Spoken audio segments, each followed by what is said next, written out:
On December 5, 1872, the captain of the British ship Dei Grazia spotted something strange about 400 miles east of the Azores. Another ship was sailing in his direction, but no one was at the wheel. Her sails were partly set, partly torn, but she was definitely underway. He hailed her. No response. He sent a boarding party. They returned with one of the strangest reports in maritime history. The ship, the American brig Mary Celeste, was completely empty. Her cargo of 1,700 barrels of industrial alcohol was intact.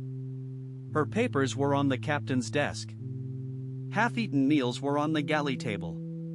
A single lifeboat was missing. Of the captain, his wife, his 2-year-old daughter, and the 7 crewmen, there was no sign. None of them was ever seen alive again. This is the mystery of the Mary Celeste. The captain of the Mary Celeste was Benjamin Spooner Briggs, a 40-year-old American with 20 years of sailing experience. He was a teetotaler, deeply religious, known for being careful, sober, and competent. He owned a 1/3 share of the Mary Celeste, which gave him a powerful financial interest in keeping the ship intact. With him on board were his wife Sarah, their 2-year-old daughter Sophia, and 7 crew members, all of whom had been handpicked. They were not strangers. They were not desperate men.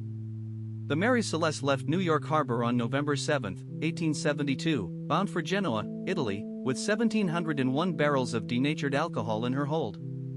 The cargo was intended for fortifying Italian wine. The route was familiar. Briggs had sailed it before. He kept a meticulous logbook, the last entry dated November 25.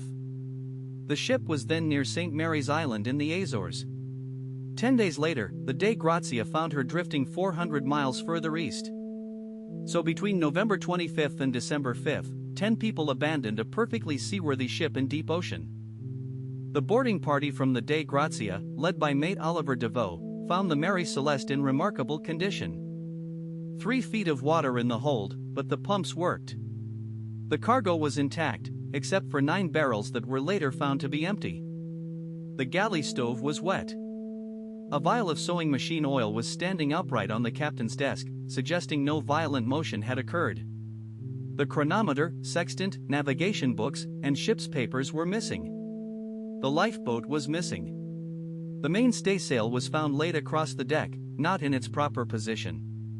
There were no signs of struggle. No blood. No bullet holes. No evidence of pirates, mutiny, or violence of any kind. Captain Briggs and his crew had simply abandoned ship in calm enough conditions to take their ship's papers but not their personal belongings. The British Vice Admiralty Court in Gibraltar held a salvage hearing. The court was openly suspicious. The lead investigator, Frederick Sully Flood, suspected foul play involving the Dei Grazia crew. He did not have evidence. The court eventually awarded 1/6 of the ship's value as salvage, a notably small reward, suggesting the judges still suspected something irregular. The most popular modern theory involves the cargo. Denatured alcohol leaks. In the warm hold, vapors could have built up. A small spark, perhaps from a tool struck against metal, could have caused a flash explosion. Not a destructive blast, but a loud, frightening burst of pressure and flame, enough to terrify a crew into believing the ship was about to explode. They might have rushed to the lifeboat with their navigation tools, intending to wait nearby until the danger passed.